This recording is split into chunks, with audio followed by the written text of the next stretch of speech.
I terrorized my players with a game of hide-and-seek once. They were heroic mortals, destined to exalt someday.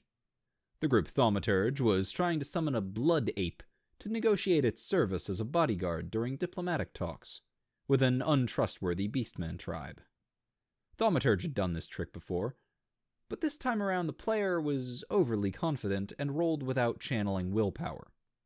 Naturally, she botched, and I decided that instead of a blood ape, she summoned up Roanoke, dog of dark days, seeking soul of the Ebon dragon. Just to make matters worse, she failed a basic occult roll to identify what she had summoned.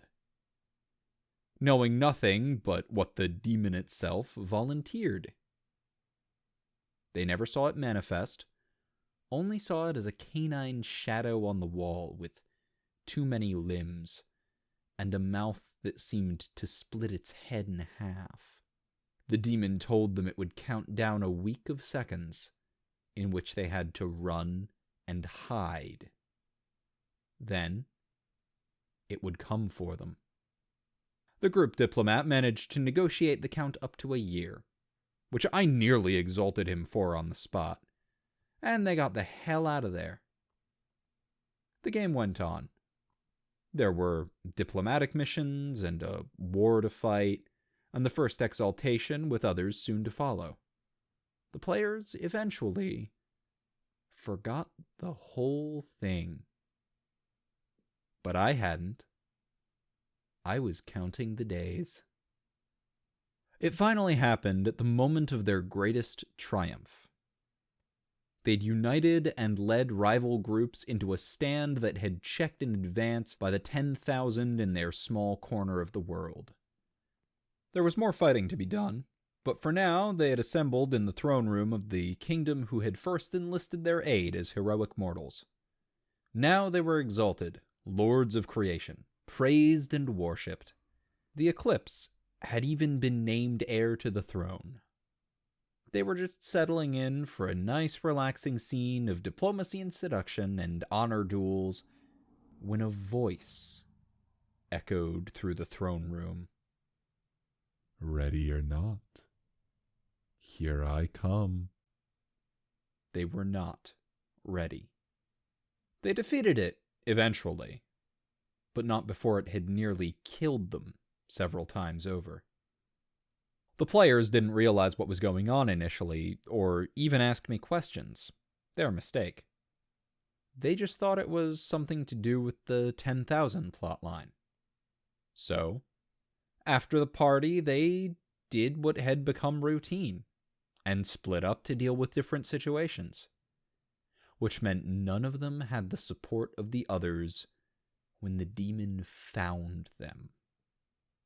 They'd all gotten cocky after they exalted, and were able to easily defeat a lot of enemies who had once been a dire challenge, so it was nice to put them up against something that tore them to shreds and sent them fleeing. It ambushed them so consistently and hurt them so badly in every fight, they started traveling in pairs, and eventually as a group. The trouble was that none of them bothered to take spirit fighting charms till long after this. So Roanoke became this incomprehensible horror who would crawl out of the shadows whispering, Found you. before it set about destroying them, as they were helpless to retaliate.